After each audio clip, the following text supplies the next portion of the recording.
రాష్ట్రాల్లో సార్వత్రిక ఎన్నికల నేపథ్యంలో నగరవాసులంతా స్వగ్రామాలకు వెళ్లారు. దీంతో గడిచిన 2 రోజులు జనసంచారం లేక నగరం బోసిపోయింది. బతుకుదెరువు కోసం ఆంధ్ర నుంచి హైదరాబాద్కు వచ్చిన వాళ్ళంతా తమ ఓటు హక్కును ఉపయోగించుకునేందుకు సొంతలకు పయనమయ్యారు. దీంతో పట్టణంలో పలు కూడళ్లు, మెట్రో స్టేషన్లు, బస్ స్టేషన్లు, రైల్వే స్టేషన్లు వెలవెలబోయాయి. అయితే నిన్నటితో పోలింగ్ ముగియడంతో ఆంధ్రాకు వెళ్లిన వాళ్ళు, ఇటు తెలంగాణలో సొంతలకు వెళ్లిన వారంతా ఒక్కొక్కరుగా నగరానికి చేరుకుంటున్నారు. ఇవాళ వేకువజామున నుంచే వారంతా నగరానికి చేరుకోవడం ప్రారంభమైంది.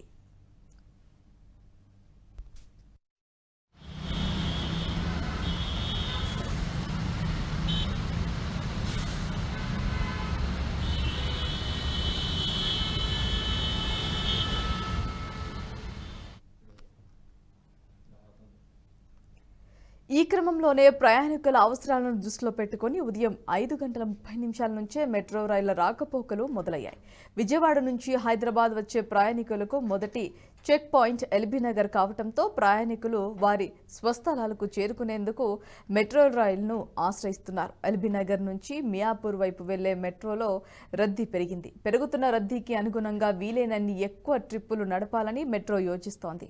అసలే ఆర్టీసీ బస్సుల్లో మహిళలకు ఉచిత ప్రయాణంతో దివాలా తీస్తున్న మెట్రోకు ఈ పరిణామం ఊపిరైనట్లయింది.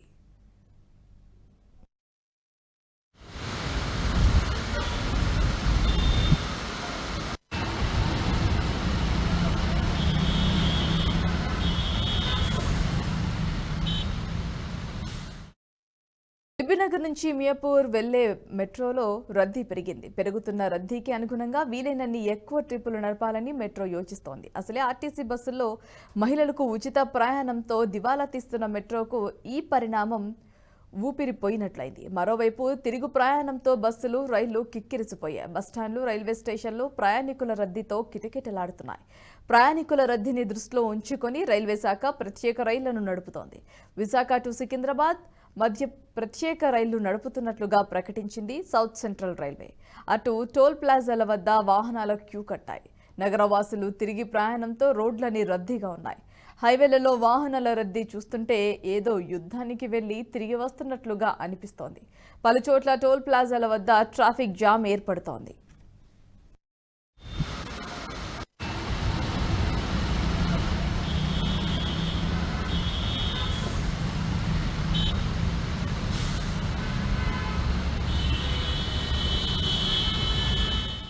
ఈ వీడియో మీకు నచ్చినట్టయితే లైక్ చేయండి, 10 మందికి షేర్ చేయండి. అలాగే కామెంట్ల రూపంలో మీ అభిప్రాయాలను మాతో పంచుకోండి. Nationalist hub group of channels ను సబ్స్క్రైబ్ చేసుకుని తెలుగునాట జాతీయవాద జర్నలిజాన్ని ప్రోత్సహించండి. ఈ వీడియో కింద ఉన్న బెల్ ఐకాన్ పై క్లిక్ చేయడం మర్చిపోవద్దు.